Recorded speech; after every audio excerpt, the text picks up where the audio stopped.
এই মুহূর্তে আমি আছি প্রদীপ রুদ্রপালের স্টুডিওর একদম সামনে। দেখতেই পাচ্ছ প্রচুর এখানে দুর্গা ঠাকুর রাখা আছে বিভিন্ন ক্লাবের। বাট আজকের এই ভিডিওতে তোমাদেরকে দেখাবো সল্টলেক আইভি ব্লকের দুর্গা ঠাকুর, যেটা কিন্তু ওই ঠাকুরটা কিন্তু এক্ষুনি বেরোবে, ওটাই কিন্তু সল্টলেক আইভি ব্লকের দুর্গা প্রতিমা।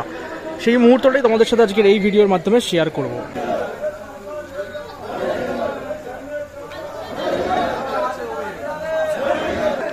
মায়ের যে চালচিত্রটা ছিল সেটা কিন্তু খুলে ঠাকুরটা কিন্তু বার করা হচ্ছে। আসলে এত বড় বড় ঠাকুর, সেগুলো চালচিত্রগুলো খুলে না বার করলে অসুবিধা হতে পারে, সেই কারণে কিন্তু ওপরে দাদা উঠেছে, চালচিত্রটা খুললো এক্ষুনি।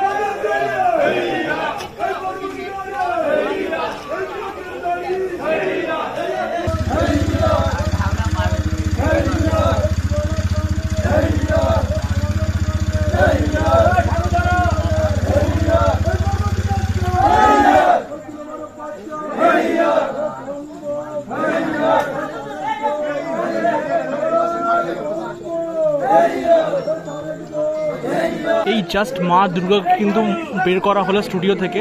ঠাকুরটা আমার সামনে দাঁড়িয়ে আছে, প্রচণ্ড বড় একটা প্রতিমা। এবং স্পেশালি যদি দেখি মায়ের শাড়িটা, মানে বেনারসিটা কিন্তু খুব সুন্দর লাগছে, রেড কালারের বেনারসি। আর স্পেশালি মায়ের মুখটা কিন্তু খুব মিষ্টি দেখতে। আর সল্টলেক আইভি ব্লকের গতবারের ঠাকুরটাও কিন্তু এই স্টুডিও থেকেই গেছিলো, খুব সুন্দর ছিল। আর এই ঠাকুরটাও কিন্তু বেশ ভালো, এই স্পেশালি চালচিত্রটাও কিন্তু মানে দেখতে খুব ব্রাইট লাগছে।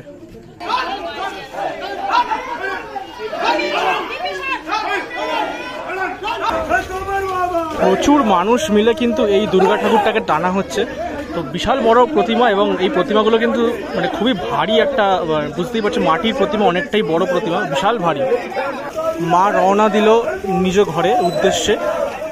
আর ঠাকুরটা কিন্তু সত্যি খুবই সুন্দর লাগছে দেখতে। এই মণ্ডপে গিয়ে ঠাকুর যখন সেজে উঠবে তখন আরো ভালো লাগবে ঠাকুরটা দেখতে।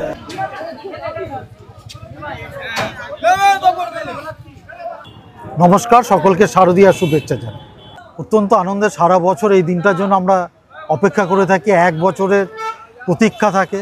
আজকে তার অনেকটা পূরণ হলো। আমরা সবাই মিলে মাকে সঙ্গে নিয়ে চলেছি মণ্ডপের পথে। গত এক বছর ধরে আমরা এটা পরিকল্পনা করেছিলাম, কোনো একটা জিনিসকে নিয়ে হয় না, অনেক হয়েছে, কিন্তু কোনো একটা সিটিকে নিয়ে এর আগে কোনো দুর্গাপুজো হয়নি। আমরাই প্রথম দুবাই সিটিকে আকর্ষণের কেন্দ্রবিন্দুতে রেখে, তাকে মাঝখানে রেখে আমরা এই পরিকল্পনা গ্রহণ করি। এবং সেই হিসাবেই আজকের দিনে এবছরের আমাদের পরিকল্পনা পরিষ্কার হচ্ছে। আমরা এক্সপেক্ট করছি যে 22 অথবা 23 তারিখ নাগাদ আমরা ওপেনিং করে দেবো দর্শক। হ্যাঁ, প্রথমা হবে না, দ্বিতীয়া ও তৃতীয়া।